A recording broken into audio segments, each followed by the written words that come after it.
which stands, one nation, under God, indivisible, with liberty and justice for all.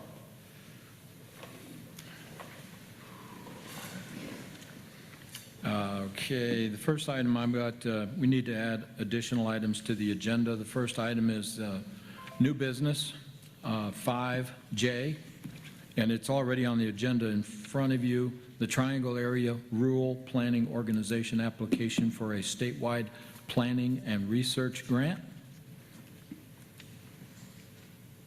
And then add for new business, item 5K, discussion on potential future DOT projects for Lee County. Any other additions to the agenda? Mr. Chair, I'd like to move 5B, 5D, and 5E to the consent agenda. Motion's been made to move 5D and 5E to the consent agenda. Any discussion? Excuse me, I just didn't catch it. Is it C, D, and E? 5D and B is 5E. in boy, D is in dog, E is in everybody. Okay. I object to D and E. I'd like to hear the manager's explanation of those. Okay, the motion's been made to move those to the consent agenda. Moving item 5B, 5D, and 5E. Yes. Any further discussion? Could I, point of order, I think that anybody can keep something from going to the consent agenda. Isn't that correct? Good question. I don't have that in the back of my mind. Well, it doesn't stop Madam you from Attorney. getting the explanation you're looking for. I thought that was just a regular motion, but let me check our rules of procedure.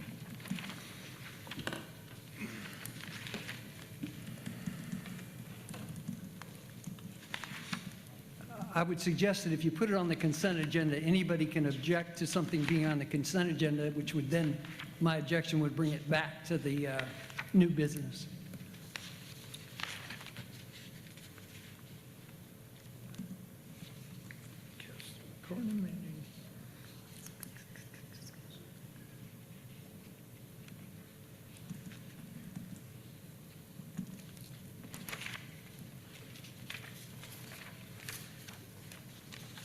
I would think before the vote is held that there'd be a point in time which we would have discussion and you could get the same explanation.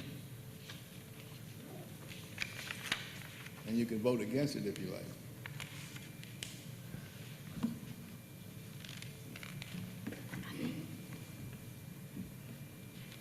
It doesn't speak to it in our rules of procedure. I always thought it was just one motion to move it to the consent agenda.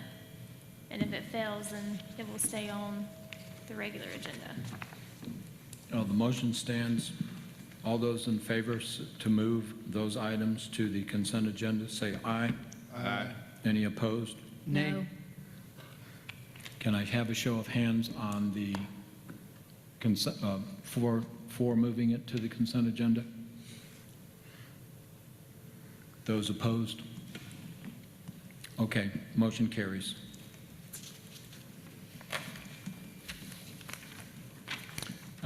Continuing on with the agenda as amended with the items 5J and 5K. I have one other request.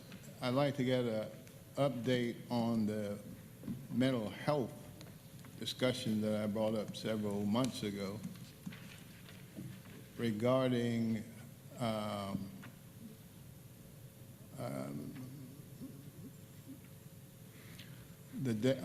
what's the group? Daymark. Daymark. Yes.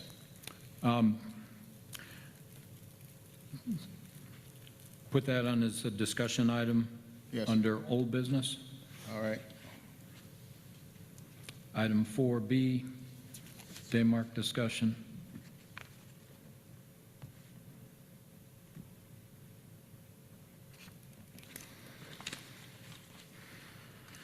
Any other additions to the agenda?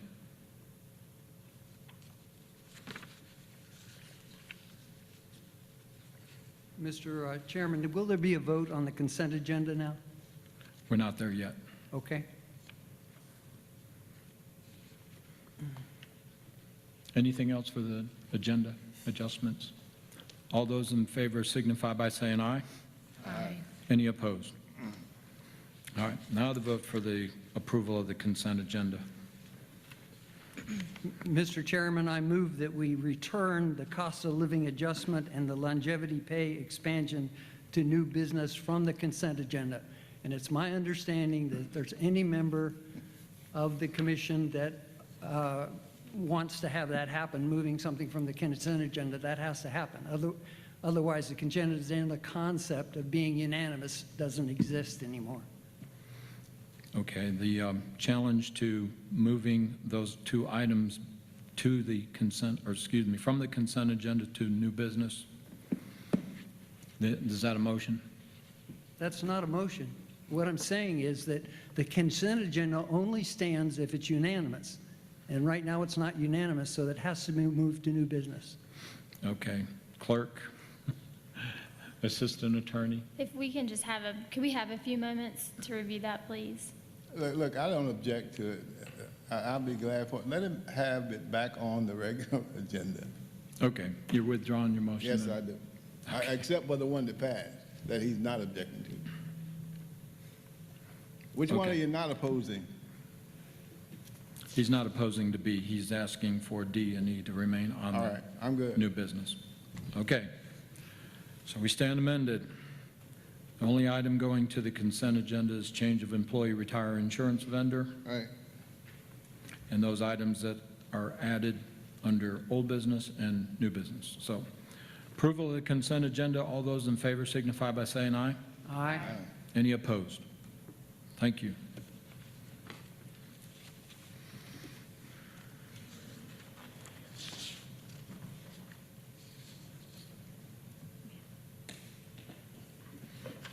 And I think we'll need to look at how we,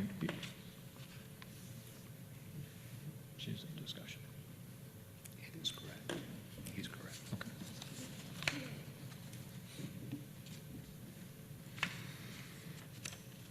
All right, that is finished. Moving on. Public comments. We do have one via email, Madam Vice Chair. Sure, I can read it. It was sent to all the commissioners. It is Mr. David Smoke, 96 North Ridge Trail in Sanford. He begins, Commissioners, I continue to have scheduling conflicts, so I'm unable to present these comments during the public hearing. It may grow tiresome to hear, but I would again like to thank you for your service over the past 2 years. I believe the true test of any person or organization is how they performed under stress, and the last 2 years have definitely been a time of stress. When I witness how this elected body has performed versus the Board of Education, I'm happier with your performance. That is not to say I'm in perfect agreement with all of your actions, but that is also the nature of maintaining free-thinking, independent representatives. I'm taking your time now because I'm also anticipating next year's budget cycle that will start in early 2023. I know the composition of this board will change and the control of the board may even switch political parties, but most of you will be a part of the process next year. There are numerous economic pressures mounting on our country and our region will not be exempt. This county does have a bright future as long as the investment projects in our region continue to be funded. But we all know with rising interest rates and a possible recession that corporate promises can be canceled overnight, and I am by nature a fiscally cautious person. The tax base of this county will increase next year due to development and due to our scheduled property reappraisals. Your directors that will be serving next year will face even more pressure to expand government spending and government services, especially while we remain in an inflationary environment. I'm not trying to argue against the additional COLA adjustment for our county employees proposed in today's agenda or any necessary infrastructure projects like new schools that we will truly need as we expand in population and wealth. What I am trying to do is urge you to be aware that on the small scale and the larger national scale, government spending is almost entirely responsible for our inflation issues, and to please practice restraint if initial revenues estimates for 2024 grow wildly. We can all see that the same pattern that has happened in other counties as more wealth and liberal policies grow, so too will the calls for more liberal spending and taxing policies here. Those more aggressive projects and spending programs would best be spent someday in the future when inflation has dropped and our local economy does need the boost in government spending. Respectfully, David Smoke. Thank you, Madam Vice Chair. Moving on to old business, request for service contract with Pictometry International Corporation. Mr. Brown. Pictometry. Good evening, Chairman, Commissioners, and staff. We certainly appreciate the chance to be before you tonight to talk about this contract with Pictometry International Corporation. Prior to this, we have been before you from a previous RFQ that was in July the 5th of 2022, and then September 12th is when you approved the actual firm who we could talk to in regards to the contract. I appreciate the work from Whitney with this. She's done a very good job and very detailed with it, and we appreciate what she's done there. But we would like to move forward, if we could, to enter into this service agreement with Pictometry for vertical and oblique aerial photography. The project would consist of 2 flights. The second flight would include a change finder program, and the terms of the agreement have been submitted for your review. The photography is not only used by the tax office, but is used by other departments within the county as well as the public. And we respectfully request approval of the attached service agreement. Thank you, sir. I'll answer any questions if you have any. Questions from Mr. Brown? Commissioner Levick? I'm good, thank you, sir. Commissioner Reeves? Move to approve the request. Motion's been made to approve the request. Continue on. Commissioner, No question. no questions. Commissioner Connect? Thank you. Commissioner Carver? None. Motion been made to approve the request for a service contract with Pictometry International Corporation. Half of it will come from this fiscal year funding, and then the other remaining half is next year. All those in favor signify by saying aye. Aye. Any opposed? Thank you. Thank you. Appreciate your time. Thank you. Thank you, sir. Next item on the old business is the Daymark discussion. And if I could just add, I attended the crisis intervention team training last week, and that would have been a great opportunity to be there. The emergency room personnel spoke, as well as the Daymark director spoke to the issues that we've addressed in the past. And I just want to share that with you. But yes, sir. Well, as I recall, I asked to be notified when the meeting would take place, and I never got notice, so I'm fine. Oh. What I want to talk about, quite simply, is the simplicity of what I recognize as the problem. Law enforcement, along with families who have members who are using this service, I don't understand what's complicated about funding a position for a person to be on call so that the individual, the magistrate, if he is involved in law enforcement, can be relieved. That's what's puzzling me. Counsel, you want to? Sure. I reached out to Daymark end of last week, Jerry Earnhardt and Krista Sink, and asked that question if they could get us a quote for after hours, after 5 p.m.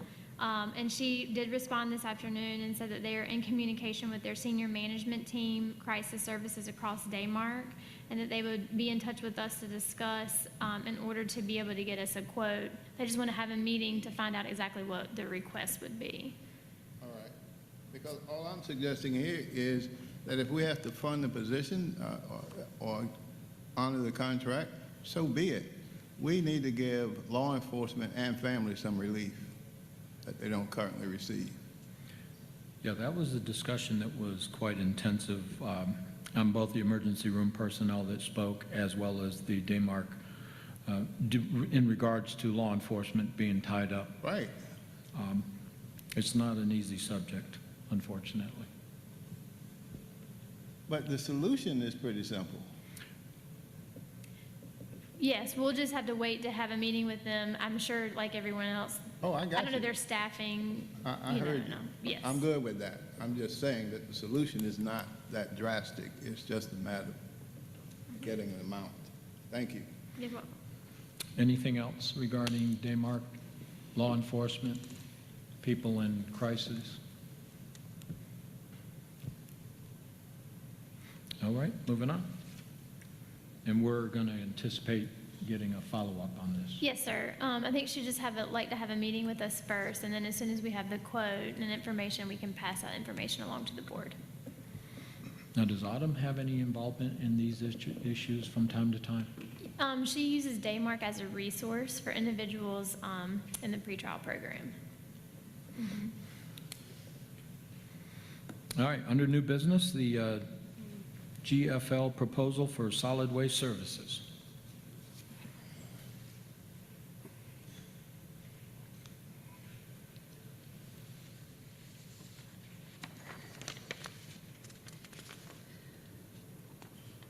Good afternoon. My name is Amber Giles. I am the interim solid waste superintendent. I'm here tonight to request the approval of the GFL proposal for solid waste services for a 5-year term. Before the upcoming renewal, we wanted to get an idea of cost from other providers and costs for additional services. Providers who submitted proposals were GFL, formerly Waste Industries, Meridian Waste, Republic Services, and Waste Management. Services requested were Service 1, leaf and limb disposal and recycling, Service 2, hauling and disposal for 6 convenience centers, and Service 3, front-load dumpster service for 9 county facilities and 19 schools. Service 4, an operation of the 6 county convenience centers. Service number 1, no bid from any of the providers. Service number 2, all providers bid. Service number 3, all providers bid. And service number 4, Meridian Waste put in a bid at $70,000 per month. After review with Dr. Crumpton and other county staff, we believe GFL's bid proposal reflects competitive prices at a great rate at only a 3% increase from our current contract. This is in addition to almost a decade-long work history together in which at this time they've proven to be very dependable since 2013. Any questions for Assistant Manager and Waste? Could you repeat what Service 1 is, please? That would be leaf and limb disposal and recycling. Thank you. Thank you. Any other questions, Commissioner Connect? Commissioner LaValle? Commissioner Reeves? Commissioner Lovick? No, thank you. Do I have a motion? So moved. So moved. Motion's been made to approve the GFL proposal for solid waste services for a 5-year term. I just have one question. Yes. I'm not sure if all the other commissioners have heard this, but I've had a lot of complaints about glass. I believe that with time, that's something that we can come back to with them to get new weights per pull at the convenience centers. Okay. Yeah, the glass was eliminated due to the cost of processing recycling. And since glass was the heaviest material in it and there wasn't much of a market, the $132 per ton that we were paying to process it, it was much cheaper to put it in landfill than it was to recycle it. So that was the decision at that time. Okay. We have a motion. All those in favor signify by saying aye. Aye. Any opposed? Thank you. Thank you. Next item on the agenda is the 2023 reappraisal schedule, standards, and rules. Mr. Brown again.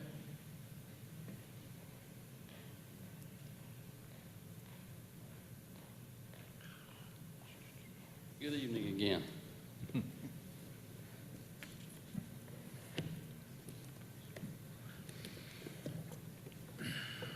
A lot to prepare for.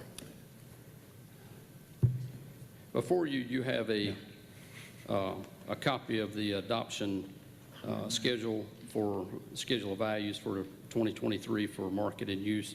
You have the outline. It basically gives you a timeline of events that are upcoming. We'll kind of walk through and go through some of that tonight. I certainly appreciate the chance to be here tonight before you. First of all, I'd like to thank Lee County staff, tax staff, for what they've done with this reappraisal. It's a long process. It normally takes 2.5 years to work through this. We're not through yet. It'd possibly be next June before we're actually through with this process. I'd like to also thank Pioneer Appraisal for their work in assisting us with the commercial industrial properties. In addition to that, I'd like to thank you for your support as we work through this project and try to establish values for January 1 of 2023.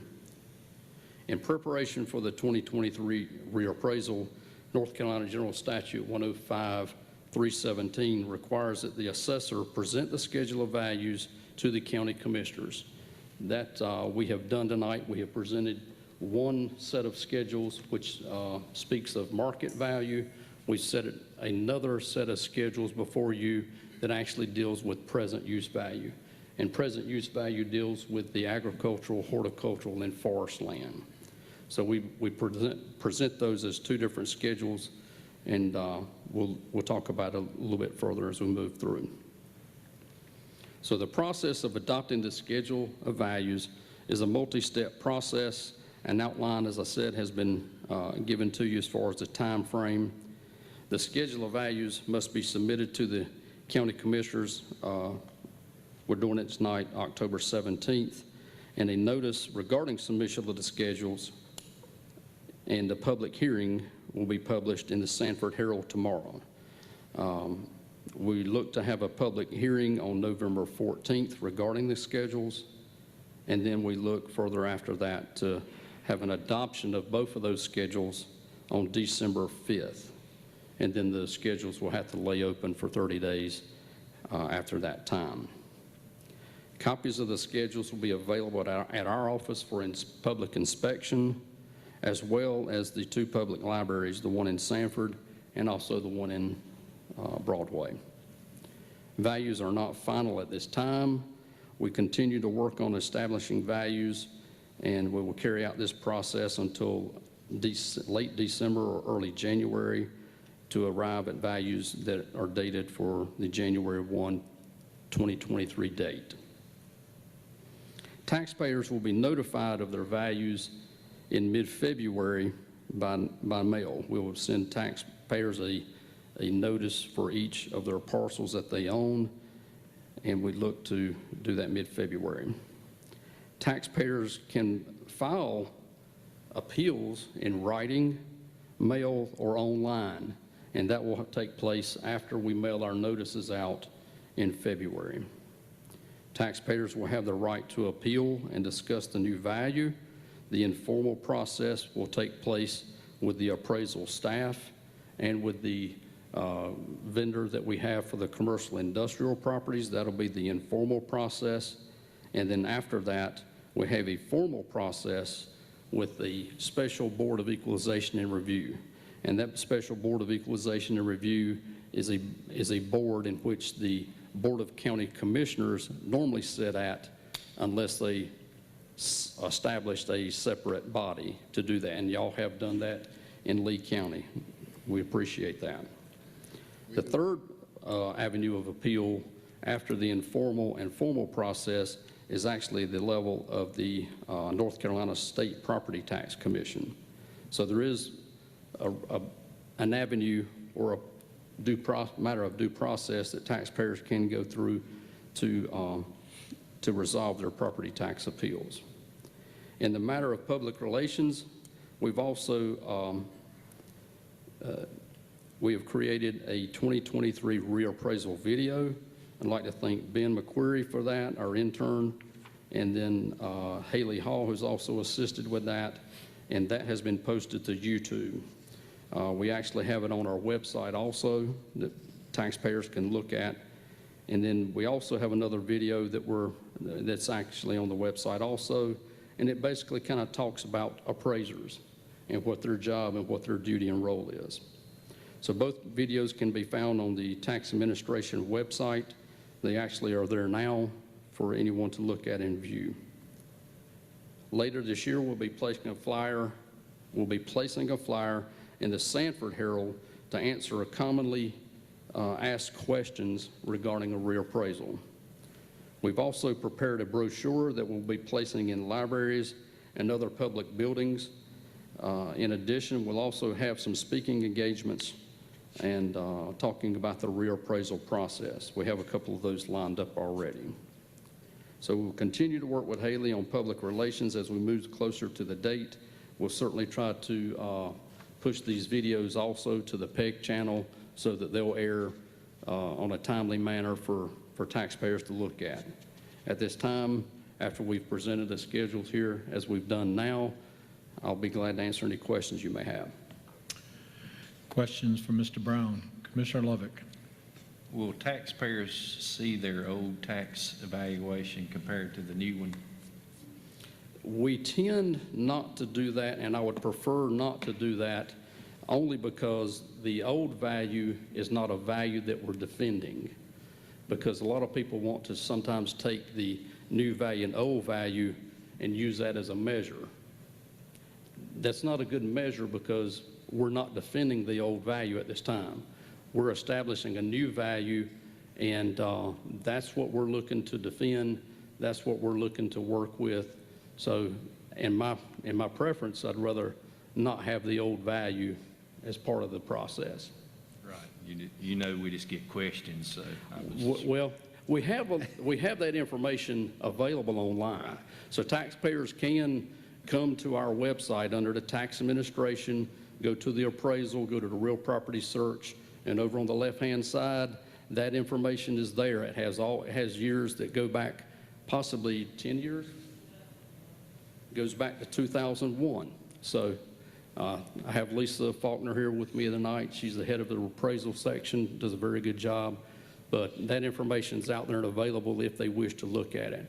And if they call, we can certainly walk through, and if they don't have a means of a computer, we can certainly walk through and get that information for them. So, good. Thank you, sir. yes, sir, thank you. Commissioner Reeves. I'm good. I remember this process and what it does to me. Thank you. No. Commissioner LaValle. No questions. Commissioner Connect. Commissioner Carver. And the one issue that I'm curious about is the qualifying use type and the values in the agriculture arena. Yes, sir. Forestry, agriculture, horticulture, and non-productive. When I looked at the board membership, it seems like there aren't anybody that I feel like are local to Lee County, and maybe I'm just overlooking it. Do we have any local farmers and extension service people involved in setting those numbers? Because I know they're really important to the farming community. Right, and that's a very good question. I think you're on page 3 with the North Carolina Use Value Advisory Board. The Use Value Advisory Board is set by statute, and that is a group of individuals who meet typically January or February, and they meet with the different people on the board here. Also, the next page behind that is a board subcommittee. So there are a lot of people from the state level, like the Department of Revenue, who actually serve and process this manual to get it put in place. There are a lot of people involved with this from across the state. At some time in the past, they have done cash rent studies for agricultural and horticultural land. There hasn't been funding to have one done over the last several, well, I'll say many years, probably since 2009, if I'm not mistaken. But the people who actually sit on this board, they actually do this present use value manual for the entire state, because the state's divided up into 6 major land resource areas. There's a map inside the manual here, and it'll show you the major land resource areas. We actually fall into 3 of those. So I think the manual does do a good job. We've tried to do a good job as far as trying to be practical with the manual and try to realize that we are that we do have 3 major major land resource areas to work with. And I will say this, I was very instrumental in this process with this manual some years ago. So I've been involved with this manual for probably, I don't know, 20, 25 years probably, maybe longer than that. So the bottom line is the value in use per acre value, that value is determined beyond Lee County. It's a state issue? They actually have a range on page 10 of your manual that you have for agricultural, and 11 is for horticultural land. The top half of the page kind of deals with rents. The bottom half deals with the prices per acre. Some of that information is driven by state statute as to a cap on the land for agricultural land at $1,200 per acre. Not all land is Class 1 soil. So what we have tried to do is look and see what is the makeup or what is land in Lee County and try to adjust for that and make those adjustments and try to recognize those adjustments before bringing it before you. So that's where you get your flexibility by Class 1, Class 2, Class 3? Yes, sir. Okay. And is it worthwhile to think about the fact that local farmers who are involved in all this should maybe have some sort of an input into the process of making those selections? Or is it much the same as me coming in and telling you how to appraise my house? I don't think I can do that. We certainly be welcome to talking to any group or anybody who wants to talk about the land rates that we've actually looked at and used. Our rates are not very much, they're not very different from prior years we've had reappraisals in Lee County.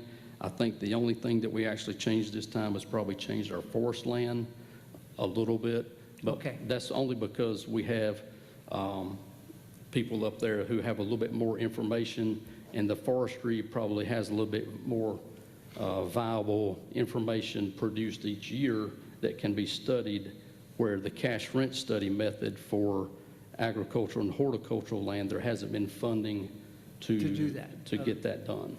Thank you, appreciate it. Yes, sir. Mr. Brown, I'm just curious, I'm looking at the map here, and there's a small sliver in the middle of Lee County that's considered upper coastal plain, and yet the Sand Hills being in the southern part and the rest of the county is Piedmont. That's interesting. Yes, sir.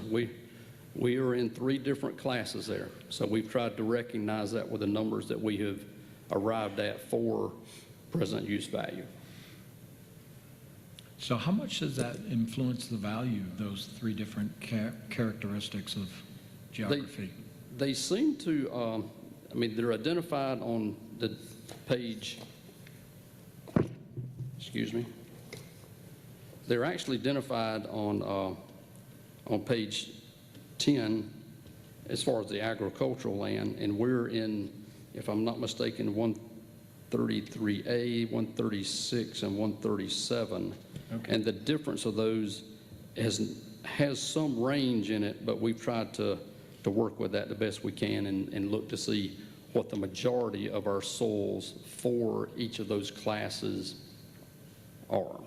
So one neighbor could be in one category of land classification, and another just next door could be in the next, and then they're going to look up the records and online and see their numbers are different than yours? And if we look at the front of the manual, like the second page after the cover page, we are arriving at a single number for each of those classes. We're not trying to do class 1, 2, and 3, and 4 for ag and hort, and 1 through 6 for forestry. We're picking a number because we've tried to weight the different classes of soil and the makeup of Lee County.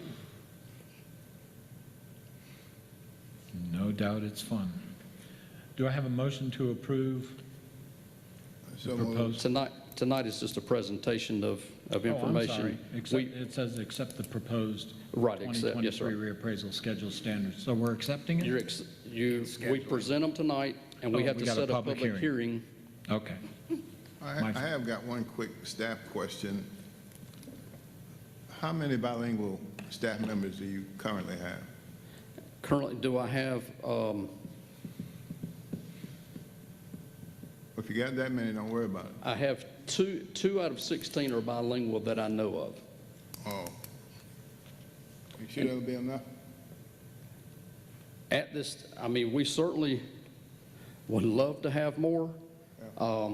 We do have some of our information as far as listing and the information. One of the videos we have, it is put out on who is an appraiser. That is put out in English and Spanish.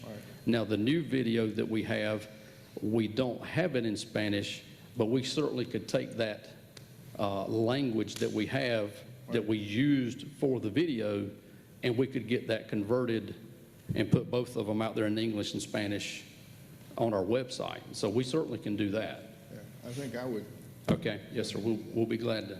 thank you. Yes, sir. So no action required other than we accept your schedule and we look forward to the public hearing coming up next. Yes, sir. Okay. Thank you so much. sir. Appreciate your time tonight. 190 pages on one and 77 on the other. Thank you so much for your time tonight. Thank you. Next item on the agenda is the cost of living adjustment proposal. Mr. Chairman, I'm going to take the lead on this, and I'm going to group the longevity pay expansion proposal in with that, since both D&E are in response to the same concerns that our staff has. So really, since the start of COVID, recruitment, retention, wellness, and job improvement has been the #1 issue of your employees. We've had several conversations at department head meetings about what to do about it. This board has had several discussions about it. Probably remember a year ago, after the city took action on raising police officers' pay, we did a similar action for our sheriff's deputies. So it's been a big issue. And about 90 days or so ago, I asked Joyce McGehee how many job openings we had, and she told me 38. That was roughly 10% of our workforce not present on a daily basis. So that creates issues for the people that are here. It creates a lot of stress, a lot of people doing a lot of work that maybe they're not qualified to do. So I began a crusade to get ideas from my department heads on what we could do for recruitment, retention, wellness, and job improvement. And I asked them to email me, and I received over 108 responses of what we could do to address recruitment, retention, wellness, and job improvement. So I'm going to have Ben come up. Ben McCreary ran a survey for me of the department heads, and so I'm going to let him, as part of his internship, give us the results of his survey. Thank you, Ben. Good evening, Commissioners. Thank you for allowing me to speak with you again after the rough last presentation. But so yeah, we had 29 participants at our manager head meeting on September 13th, 2022. Each participant voted 3 times for their first, second, and then third priority. You can see the results in the table. Very clearly, pay was a top priority, with cost of living adjustment and longevity pay expansion being the clear top 2 priorities, with the cost of living being the clear #1. Before that, we did compile the list into 10 categories, which you can see there. There was broad support for a lot of them, but overall, our managers felt like acting on pay was the current priority. So I can answer any questions. Questions for Ben? Commissioner Carver? None. Commissioner Connect? I think a good little study would be in the future. We also have to contact some of our private employers and see how if they're dealing with the same issues. I do agree with that, and I would assume that they're dealing with the exact same issues, sadly. Commissioner LaValle? No questions. Commissioner Reeves? Good. Commissioner Lovick? No questions. Thank you. So, Mr. Chairman, talking about what others are doing, since June at the North Carolina City County Managers Association meeting, and then in August at the NCACC meeting, meeting with managers. We're all across the state dealing with this same issue. And in talking with Jimmy Randolph and people through Saga, our local businesses are doing the same. But it's difficult from a competitive standpoint as well, keeping employees when Harnett County in January gave their employees a 10% raise, then followed that up in July with a 3% cost of living raise. Chatham County in July gave their employees a 7% raise. And then Moore County back in January gave a 3% raise, and in anticipation of the 7% COLA actually gave an additional 5%, which made 8%.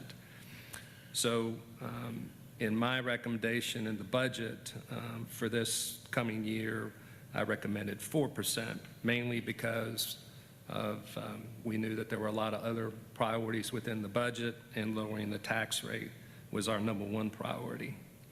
So after going through the first quarter and listening to the department heads, seeing that revenues were exceeding what we projected, I felt it was a good time to bring both of these issues before the board.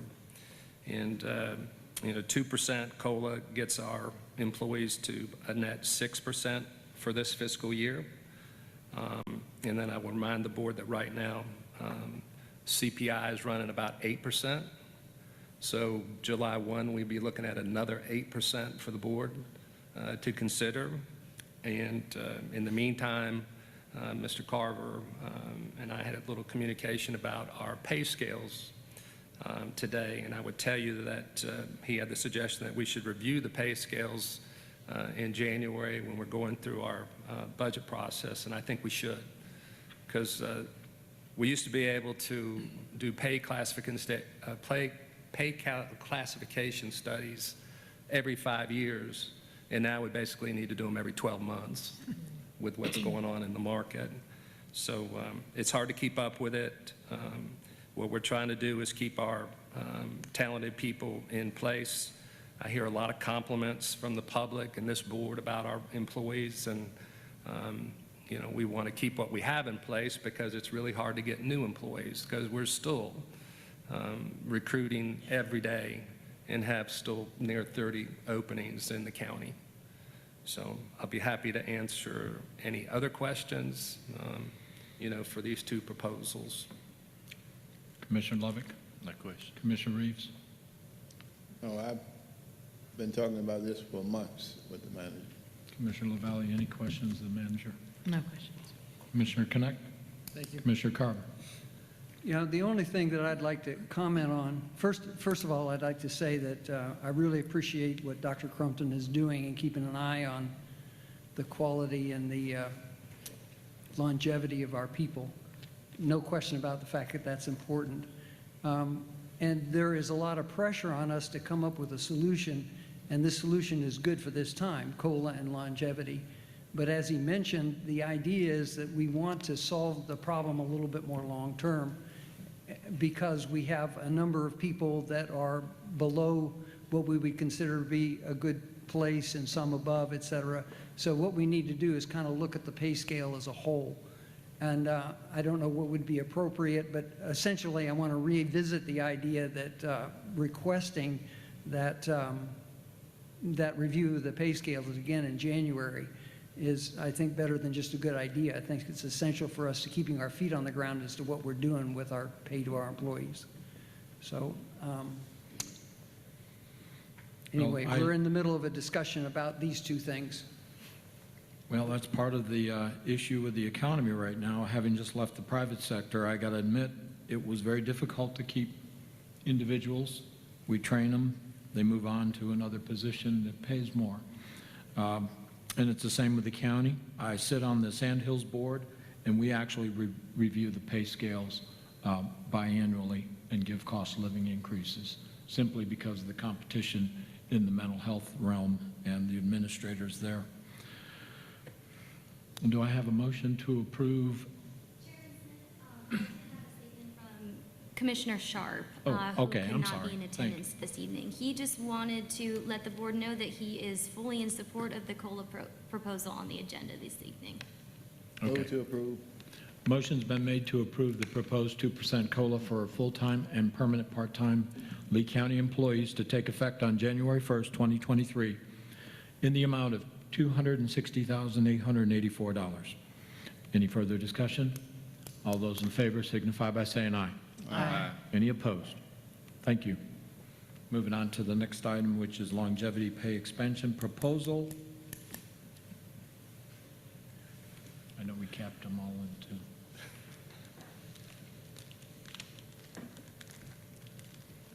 I thought that was lumped in.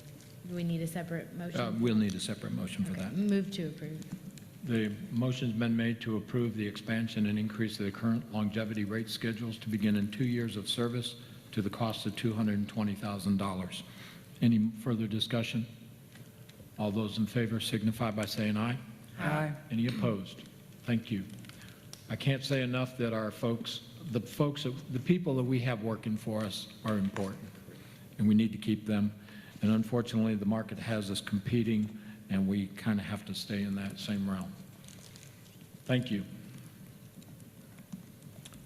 Next item on the agenda is contractor pre-qualification policies in support of construction projects. You all have those at your location as well. Mr. Geraldo, good to see you, sir. Good evening, sir. Good evening, board members. I am requesting approval of a draft Development Services Department contractor pre-qualification policy. We are required, in accordance with Session Law 2014-42, House Bill 1043, to have such policy. We are adopting objective pre-qualification policy applicable to all construction or repair work prior to the advertisement of the contract for which the governmental entity intends to pre-qualify bidders. This policy pertains only to projects for which Lee County intends to pre-qualify bidders, and Lee County does not intend to pre-qualify contractors for each and every project. The contractor pre-qualification policy is intended to be general in nature and will be separate from a required project-specific contractor pre-qualification application. So in front of you, you have both a draft policy and you have a draft attachment that was specific to the sports complex and addresses fields, turf fields and synthetic fields, and natural fields, I should say, and that's what the policy is made for. So, pending any questions? And we would need two motions for this. We would need one motion for the general policy adoption, and then one that's, like Mr. Geraldo said, at your table, you also have the pre-qualification application that's specific to the sports complex. It's the same, but with added the field builder qualifications. So we would need a separate motion to adopt that one so we can move forward on pre-qualifying contractors for the multi-sports complex. Do I have a motion to approve the Draft Development Services Department? First off, any questions of Mr. Geraldo? Commissioner Lovick? No, I'm good, thank you. Commissioner Reeves? I'm sure this will be online, but there are going to be some folks who will not go online looking for it. Where can they pick up an application? Sir, the way that's going to work is once we identify that the project is going to be pre-qualified for, we have a seminar, right? So the intent is to have these contractors come on site, and we'll identify a couple of days. So we'll advertise with their social media, to the paper. It gets advertised much like a project would, just like a bid. So take, for example, the sports complex. We'll have a pre-qualification notice inviting all vendors, contractors to attend. Come and pick an application. We'll go through the paperwork because a lot of it is new to them, right? So we'll walk them through it. And then once that score is released and you find out if you're pre-qualified or not, then a second release is hosted, and that will be the bid release for the project itself. So yes, we would advertise just like we do for our regular bids. So it will be posted on the county portal. It will be released through the hub site at the state, and it will be released on the newspaper, sir. All right, thank you. Commissioner LaValle? No questions. Commissioner Connect? Thank you. Commissioner Carver? No. Okay, we have a motion to approve the general policy for Draft Development Services Department contractor pre-qualification policy. All those in favor signify by saying aye. Aye. Any opposed? Then the second motion I need for the specific to the sports complex. So moved. Motion's been made to request approval of the Draft Developmental Services policy specific to the sports complex regarding turf. Any further discussion? All those in favor signify by saying aye.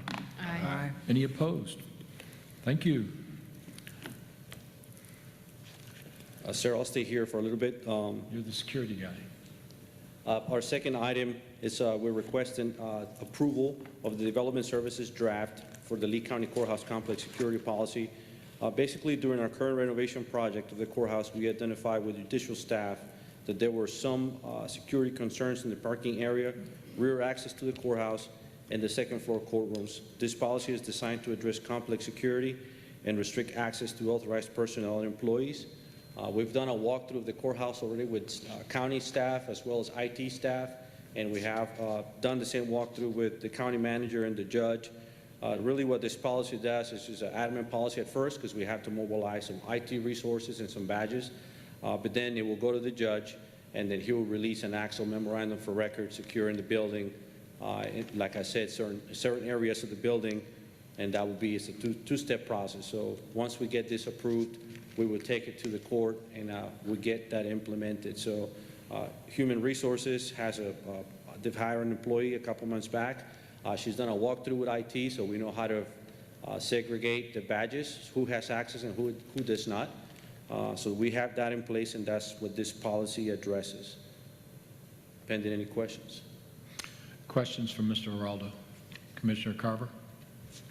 For access from outside the building to inside the building, do those passes that you carry around your neck allow the appropriate people to have access through those doors? So starting, once this policy becomes effective and the memorandum gets signed, there would only be one authorized entry point to the courthouse, and that is the main entrance where the metal detectors and where the wands are and all that stuff. That'll be the only authorized point. What your picture badge would do, it will grant you access to hallways and doors based on reader access. So we will have different categories. Obviously, not everyone needs to have access to the entire courthouse. Obviously, maintenance personnel and what have you, they do need access, but the intent is to have restricted access in hallways, going back behind the courtrooms, going in areas where you're not supposed to be at, and that would apply to county employees, judicial staff.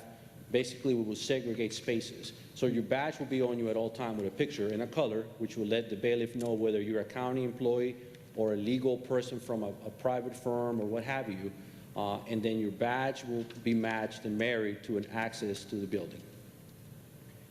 But specifically, coming in from the outside, you can only come in one way. That will be the only control point. I got you. Thank you. Yes, sir. Commissioner Connect? Commissioner LaValle? I'm good. Commissioner Reeves? I'm good. Commissioner Lovick? No question. Do I have a motion to request approval of Developmental Services draft of Lee County Courthouse Complex Security Policy? So moved. Motion's been made. Any further discussion? All those in favor signify by saying aye. Aye. Any opposed? Thank you. Well, thank You're you, sir. still up here. And the last thing we have today from the Development Services Department is an update for the layout of a project 4841-0121, which is a Lee County library site and layout. IT is pulling it up so we can have a brief update. We haven't talked this in a little bit, so I want to make sure that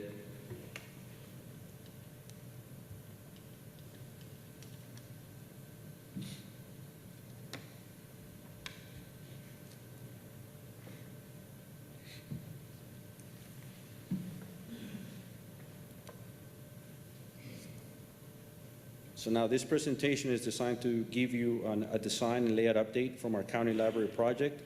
The next step from here is sectional studies in collaboration with Samet and Sanford for refinement and budgeting. So I want to highlight that up front. These are design concepts, so we still have not received initial budgeting. So what we're doing is we're creating the spaces based on requirement and what identified as the need. We'd marry that to a space, and from here there's a few steps that we have to take. So schematic design information work session. Next slide, please. What we talked about, what we agreed on last time, proximity. This is feedback that we had after our last meeting that we had with Library Services and the Samet Sanford staff. So we had some issues with some of the toilets, visibility to the exterior, program rooms, children's program room to be enclosed. Next slide, please. So From the last design you saw, there were some changes, not changes, but some fine tuning that happened. So if you looked at this building, if you remember the orientation of the previous location, which is B1, what was approved, B2, all we did to the building is we rotated it clockwise just a little bit to facilitate access, so to give you better views of nature. This also opened a nice large plaza coming in rather than a sidewalk like we had before. So that's that nice pink area coming in. So you will have a nice entry plaza. And something else that we did is we took the parking lot, which was just a giant concrete parking lot, and we made it long, and we added a driveway for book drop-off and for staff parking. So that's what you see on the parking area. Next slide, please. So this is layout of the spaces. So by turning by turning the building slightly clockwise, you see now how we can segregate the space for the multipurpose room, which will be the large open space to the right, and that's where the new restrooms will be at.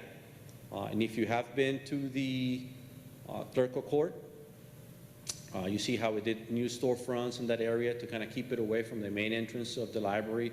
That's one of the things that we're looking at doing here, to keep that space so that we can lock it in the evenings. And this will give you a better views all the way around. And by moving the vehicle, I keep saying vehicle, I want to go somewhere. By moving the library clockwise a little bit, what it does is allows us to play with the topography a little bit so that we don't have to grade so much. By moving the library clockwise, we don't have such steep rises and falls in the terrain. So we're able to capture that a little bit better. By looking at this design, like I said before, you have a really nice entry plaza on the upper corner, the upper side of it, and now you have a couple of distinct areas coming off of both sides of the library, so that will facilitate some reading, some activities. So there's some some things to tweak out, but as a whole, the space it is meeting the intent. It's meeting the space requirements, and it's meeting the needs that were identified during the fact-finding session. Next slide, please. So now, next slide, please. When we looked at the building, now that we have a general idea of what the building needs to have inside of it, now we're starting to go up, right? So we're starting to look at walls, and we're starting to look at roofs. So what are the massing drivers that are going to help us find what this roof line and what the exterior of the building are going to look like, right? So we have certain things that are historic to Lee County, and certain things that are historic to our community. So we have some of this agricultural background. We have some of our famous bridges. So we're starting to take those lines and make the building go up. All right, so next slide, please. So what we've done, if you look at this slide, the top picture is at 33,000 square foot, plus or minus a couple feet. Just a rectangular square on the terrain, kind of like our elevation. And the bottom part, the top portion of it is just a one building, one floor. And the little rectangle on top of it is a flat roof structure, right? And the picture right below it is the same one story, 33,000 and change thousand square feet. And now we're taking some of those prominent features in Lee County, like our Camelback Bridge, and you see those points that go up and down on that roof line. That's symbolic to those bridges. Right? So that's how you start getting to a roof line design. Next slide, please. And this is important because obviously we don't want skylights on this building, but we still need to have daylight coming in. So this roof line allows us to play with angles and get natural light going into the building. Some of you remember some of the light in the Durham Library, how it has those skylights angled, not skylights, but some of the roof lines angled so you have some light, but not necessarily the heat and exposure to the books. This is what we're starting to see here.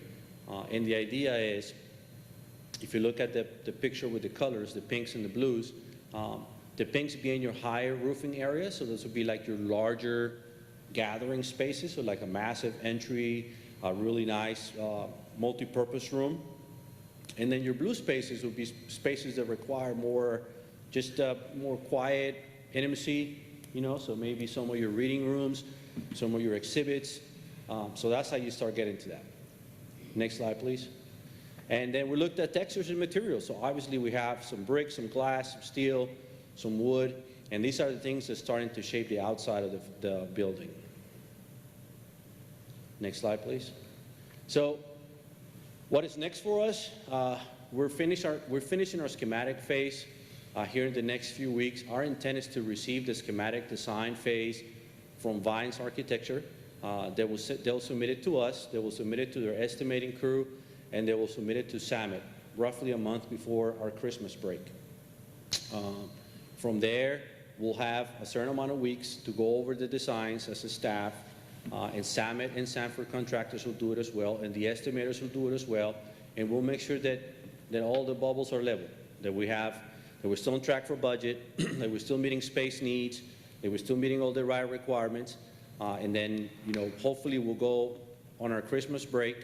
When we come back from Christmas break, that will be our trigger to let Vines know, hey, listen, the designs are looking good, everything is on schedule, everything is pricing right now. From there, we'll move to design development, and that's really when we take that flat design for the building with just little drawings on it, and it really starts going up. So now we're starting to look at more of the systems in the building. Now we're starting to look at more of the constructability of the facility, ensuring, load-bearing walls, all this other stuff that has to go into the building. Now that we've agreed on a schematic design, now we can move into actual design of the building.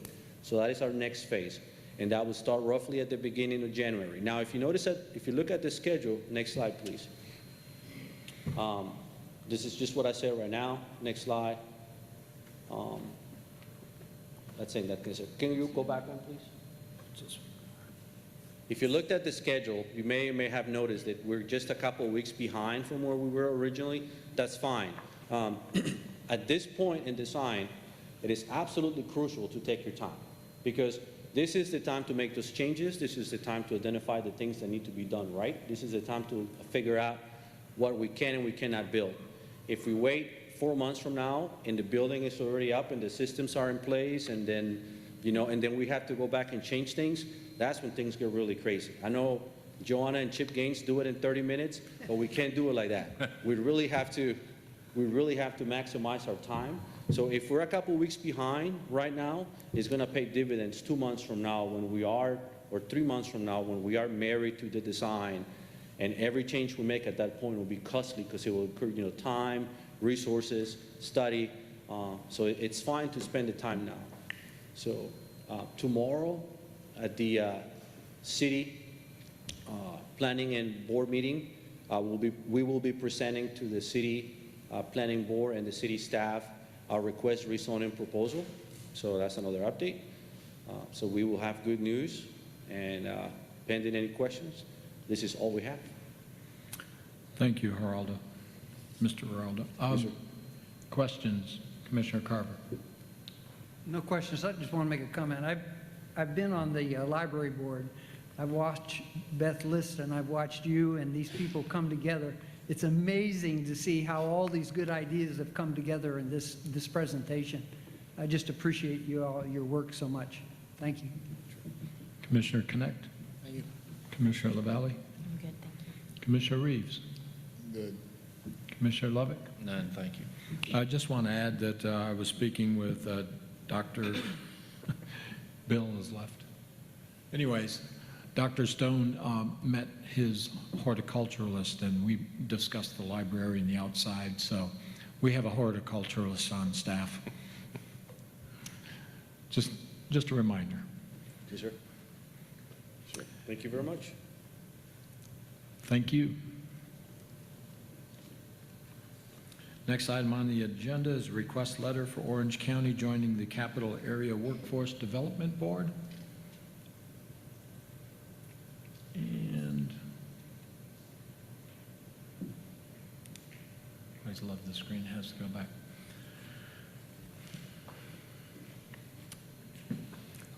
I'll take care of this, sir. Okay. If you want me to. I was going to say, I got Haley Sorry. here, but she's over there typing.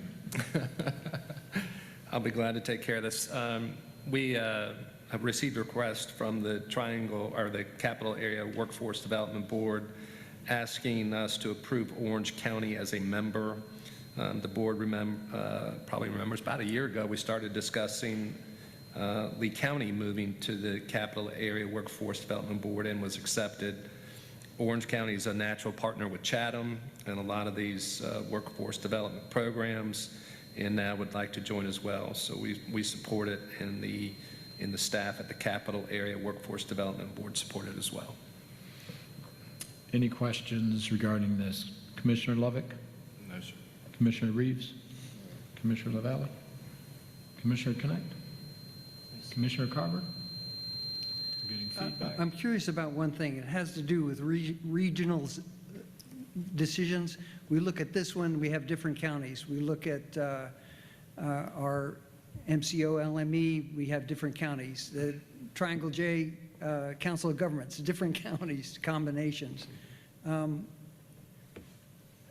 I guess I'm just curious from your viewpoint how one makes a decision that these kinds of regional conglomerates is good. Why is it good to add Orange County?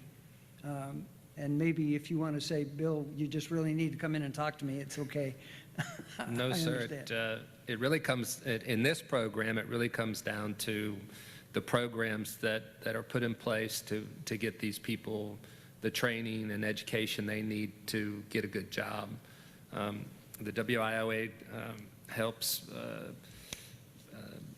participants with just about every expense you can think of to get through school and get training. So when a county like Orange that brings a lot of money with them to the program, I'm sure financially it makes it, pooling all that money makes it much, much better for the workforce development to do it. So, and it does get kind of confusing sometimes to figure out who our partners are in certain regional groups, but this group is pretty close to Triangle J, and that's probably the only one that's really missing is Durham. I guess Moore would be missing as well. Yeah.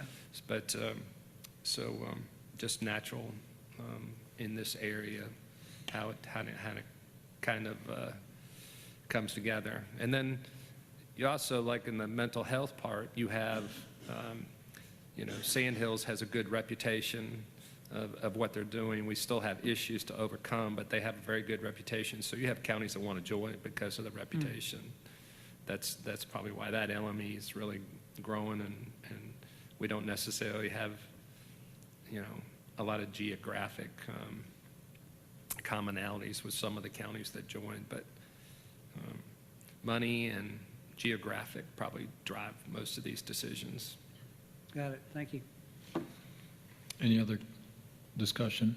Do I have a motion to approve consider sending the letter of support? Motion's been made to consider sending a letter of support for Orange County joining the Capital Area Workforce Development Board. Any further discussion? All those in favor signify by saying aye. Aye. Any opposed? Thank you. Next item on the agenda is the Triangle Area Rural Planning Organization application for a statewide planning and research grant. I guess I'll take this.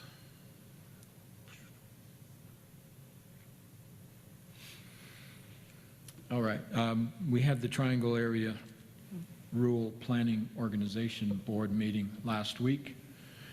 The board voted to apply for a statewide planning and research grant. These funds come from the Federal Highway Administration and available for a proposed study of the U.S. Route 1 corridor from Apex to Sanford, given the new Triangle Innovation Point project. The federal funds will cover 80% of the study. The state will match it with 10%, with the local governments matching 10%. The local governments will include Wake County, Harnett County, Chatham County, Lee County, Sanford, probably Apex, and a couple of the other cities off of there. So I believe the estimate was about up to $20,000 for the total match. So we would pay a portion of that. When we were discussing it at the board, I just said math is fundamental. We'll just divide it up equally amongst everyone. And that seemed to work well. The matching funds paid by the applicable local governments would include Chatham, Harnett, Lee, and Wake counties. The estimate for the total match is anywhere from $10,000 to $20,000. The TARPO board suggested that the estimate for the study would cover a 1/2 mile on each side of US Route 1. And the grant application is due at the end of February. The TARPO board would like a response from each local government by January 15th. I decided to put it on the agenda to get this moving forward. Any discussions, questions? Commissioner Lovick? No, sir, I'm good, thank you. Commissioner Reeves? I just have one interesting consideration. For example, like we're doing the Broadway 4-lane. My recollection is that DOT said that was decided some 30 years ago. Do we know what else they did decide for 30 years ago before we got development all around us? Okay, so the answer, you don't know? Yeah, this is all fast-moving. If you recall, the paper, I believe, had an article regarding the interchange on US Route 1 that's going to service the Right. Triangle Point. Right. And it's a massive undertaking, and it's moving full speed ahead. It's kind of similar to the 64 bypass around Pittsburgh. Yeah. And Chatham Park decided they're going to put their own little interchange in there. Right. It's amazing how they can make things move. Okay. I apologize for the Broadway Road. Yes, you're right. It's taken decades. They're starting the process now. It's been out, and they're moving forward.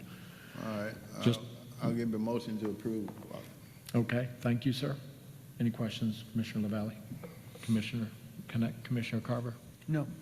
Motion's been made to approve the supporting letter for the Triangle Area Rural Planning Organization in application for a statewide planning and research grant. All those in favor signify by saying aye. Aye. Any opposed?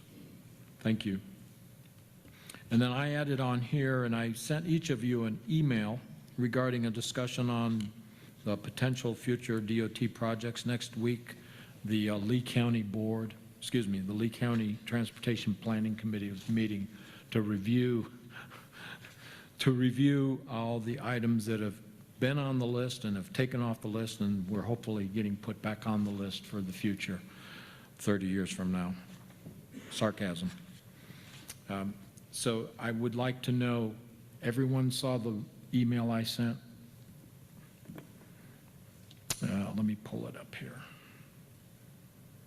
I don't have a copy of it. I apologize.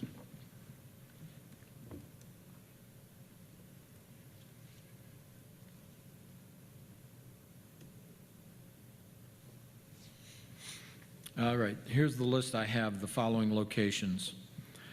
Tramway Road, US Route 1, 15501 intersection. That's always been a top priority. Tramway Road, North Carolina 78 congestion around the schools. Traceway intersection with North Carolina 87 South. And actually is part of North Carolina 87 South from the South Park all the way down to where it breaks into 4 lanes with a median down the middle. So it'd be right at the Harnett County line. The Colon Road widening and extension from Deep River Road to US 15501. And then the redirect of Rod Sullivan Road and Railroad Bridge overpass to the airport. And I asked for any additional projects to add. Commissioner Lovick. No, I think you got a good list, and we talked yesterday, so. Roger that. Commissioner Reeves. I'd like to have a copy of the list. Okay, did you make a copy of the email that I sent? You should have it, but I'll double check that you Okay, get we'll that get you a list. copy.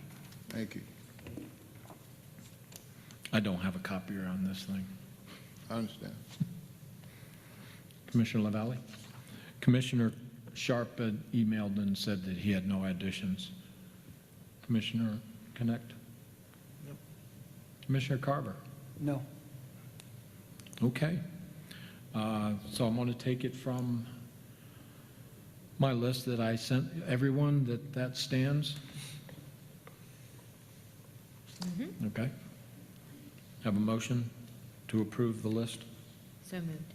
Motion's been approved to approve the list of potential highway projects in the Lee County area, including Tramway Road, US 15501 intersection, Tramway Road, North Carolina 78 congestion, the Traceway intersection with North Carolina 87 South, Colon Road widening and extension from Deep River Road to US 15501, and the redirect of the Rod Sullivan Road and Railroad Bridge overpass to the airport. All those in favor signify by saying aye. Aye. Any opposed?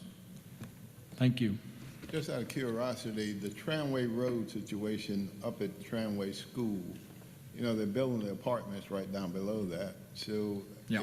is that going to be a focal point for this? That, if you recall, years ago, they were proposing an interchange there to redirect the traffic, 78 Tramway Road and US Route 1, 15501. And that got put on hold, and then it dropped off the list. I mean, it's been consistent with the state having financial issues with DOT. Right. And so, but it's still a priority, yes, and that's definitely why you've got Grace Christian, you've got Tramway, you've got the middle school, you have the elementary school in Greenwood, Right. and you got the high school, and all of that added to all those apartments. Right. Yep, Thank you. that's going to be a future nightmare, and that's probably a priority on top of the list that we'll be discussing next week. Thank you. Next item on the agenda is manager's report. Taxes.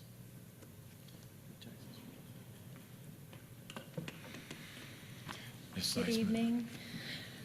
The July 2022 sales tax reports were attached for your review. At this time, we are 8.5% ahead of sales tax revenues from this time last year. We're right in line for targeted distributions budgeted for this period in the fiscal year. Does anyone have any questions? Questions from Ms. Seisman? Commissioner Carver? I know there was some anxiety in the budgeting process with whether or not the sales tax predictions were going to keep up with the budget. So when you say we're 8%, that's compared to last year, right?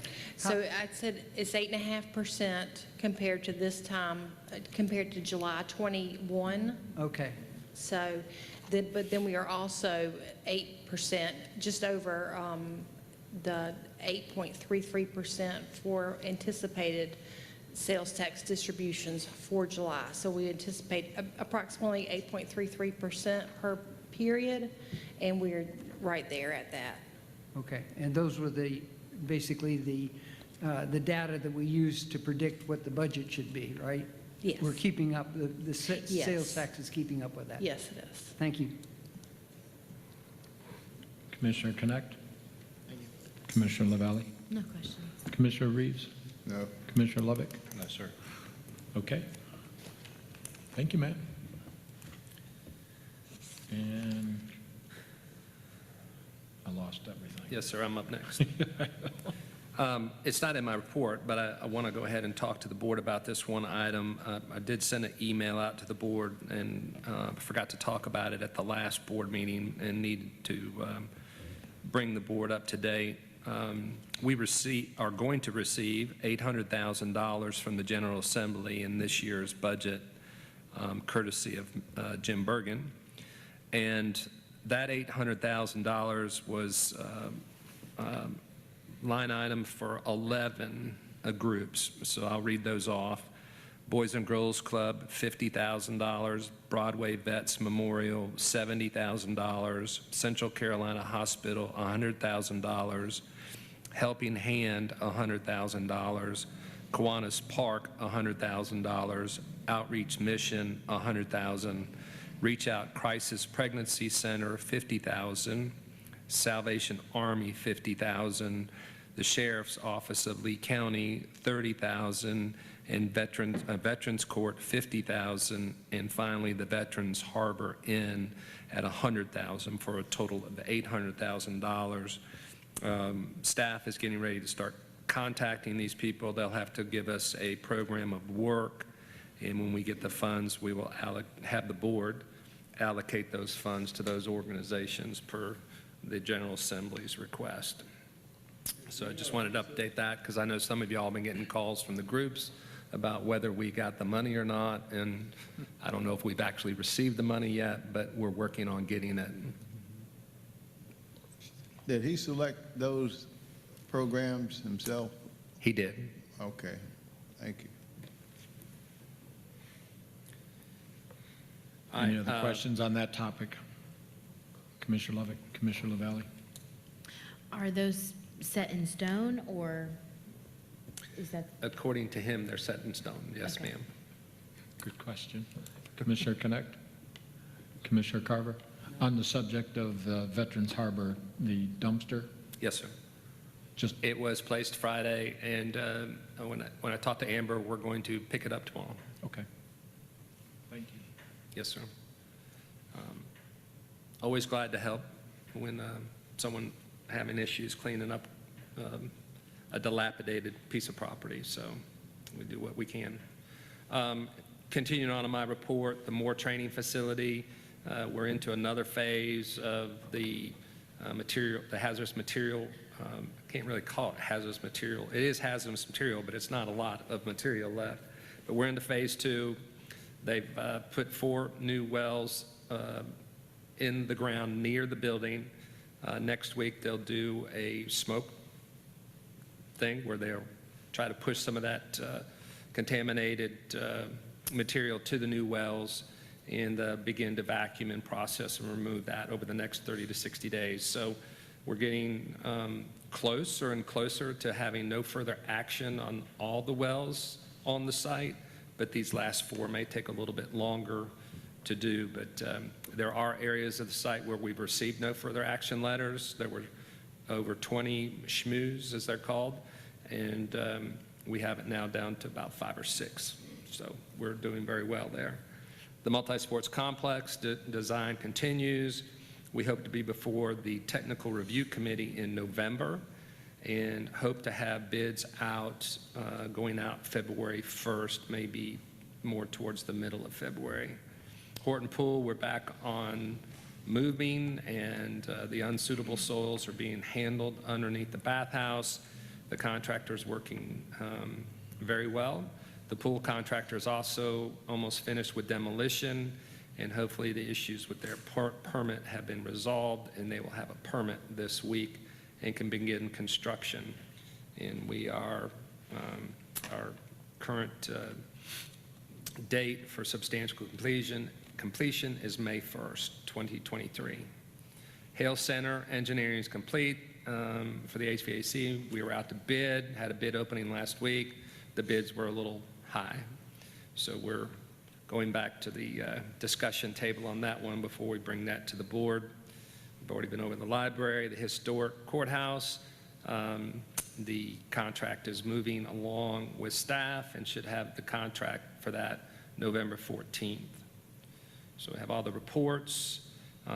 We have a busy November and December. If you go down, scroll down to the meeting and events, the Veterans Dinner, Day dinner is November 1st, 5 o'clock p.m. at the Richens Center. If you'd like to attend, you can contact Haley Hall or you can contact Debbie Davidson directly to go. So we will be, our offices will be closed on November 11th, which is a Friday for Veterans Day. The next commissioners meeting is November 14th, and our offices will be closed on November 24th and 25th for Thanksgiving Day. And then December 5th is the newly elected commissioner swearing-in ceremony. We'll be thinking about the specifics for that, and it's also, once again, the night of the Christmas parade. So we probably will need to discuss that after the election. So that's it for my report, sir. And thank you for the vote tonight. It's important for our employees, and I appreciate the support of the board. Thank you, sir. Any questions of the manager on any other subject? Commissioner Lovick? No, sir. Commissioner Reeves? No. Commissioner LaValle? No. Commissioner Connect? Commissioner Carver? Okay, next item on the agenda is commissioner comments. We'll start with Commissioner Lovick. I'd just like to thank the ones that put themselves out there that we approved in the consent agenda, 2 members on the Board of Health for the applications, and I think they're good candidates going on those, and they will help your board, I'm sure, Dr. Connect. So, and again, thank you to our staff for the hard work. There's a lot of things moving on in our county, and the handling of our projects, and the evaluation process. I know, Mr. Brown, you got a lot going on. Your plate's full with that, but thank you, each one of you, for what you're doing, and us just working together to get things done for the good of our county. Thank you. Oh, also, let's keep like I say, the Raleigh folks in our prayers. That's tough on the community. I can just imagine something like that happen around here. So we need to pull together as a community and stand behind them on that, and even the ones out west. It's terrible times. So, Commissioner Reeves. Yeah, I truly want to thank the board for supporting those 3 staff necessities. These are tough times. Thank you. Commissioner LaValle. Yes, on Friday, the Johnson Lee Harnett Community Action Board met. They had a training for the board and a board meeting. And the training went through all of the different agencies and the resources and what they provide. And then the board meeting, we got to hear from all the different resources a little bit more in depth too. Lots of job openings, specifically for Head Start. They're looking for teachers, substitutes, lots of openings. They have some really great benefits as well, so a good job opportunity there. And then also in the board meeting, it was brought to the board's attention that there has been some challenges in regards to receiving of funds from the state and the federal level, just a lack in timing, and it reflects poorly, unfortunately, on community action because they're responsible for paying out these certain things like to landlords and just these different funds that they have, but they're waiting on getting the funds from the state. So they're preparing a letter to just share these challenges with the 3 Board of Commissioners for Johnson, Harnett, and Lee County, and that letter will go to us and then to state representatives to hopefully just bring awareness to this delay. It's pass-through money, but it's a challenge that is causing some real difficulty. So aside from that, it was a great meeting just to hear what they do, and that's all I have. Commissioner Connect. Mr. Chair. I'm sorry. Sorry, I mentioned it, Dr. Connect. If I may just, I know I'm not a commissioner, but just for a point of clarification, because I reviewed it, and I know it worked itself out because Mr. Reeves made the motion to withdraw, but for future, as I was looking, Mr. Carver was correct that if a member, because consent items are for non-debate and non-discussion, so if a member wishes to remove an item off of the consent agenda, then we do place it onto the agenda. So I just wanted to clarify that since I was unsure when it was first brought up. And is that in our policy? Thank you. No, sir, it's according to Robert's Rules of Order. We need to fix that in our policy. Yes, sir, thank you. Thank you. All I have is continued prayers. Thank you. Thank you. Commissioner Carver. I'm just reflecting on the time away that I had. I had a granddaughter get married this weekend in Pennsylvania and noticed the fall colors up there, et cetera. I guess what I'm saying is there is life beyond the business of local government, and that I'm looking forward to a good holiday season. Appreciate you all. Thank you. And again, Commissioner Lovick mentioned the Raleigh and the census loss of life, and it's unfortunate there was teenagers involved, as well as the loss of a law enforcement and those family members that were lost. Last week we had the crisis intervention training, team training here at the CCCC Emergency Center. We had 15 participants, of which 3 were from Sanford, 2 were from Lee County Sheriff's Department, and then we had a large number from Greensboro, Chatham County, and Moore County made up the rest of the staff. And 1 Sandhills Center participated, employee participated. The North Carolina Association Board of Directors, we held our legislative goals whittle down meeting over the weekend. Yesterday was the 150th anniversary of the Railroad House, and they were celebrating the fact that Senator Bergen got them a lot of money, and as well as actually it was Representative Salzak, excuse me. He was given accolades yesterday. And unfortunately, I was tagged by IT. They got me on an email. IT security is always putting out little draw-in emails because I was anticipating a WebEx meeting next week for the local Lee County Transportation Committee planning meeting, and I didn't read it. Then after I hit the button, it said it was bad. So I shouldn't have done it. And then when I looked at it, it says nc.meet. And of course, that's nothing out there under that. So kudos to our IT folks for catching us, for not getting a worm or a virus or some other nonsense that's on the internet today. All I can say is read closely every email you get and don't click on anything unless you know for sure it's what it is. I have nothing further. Thank you for everything this evening. And if we would, I will entertain a motion to adjourn. So moved. Motion been made to adjourn. All those in favor signify by saying aye. Aye. We are now adjourned. Thank you very much. Please drive safely, wear your seatbelts, and no speeding.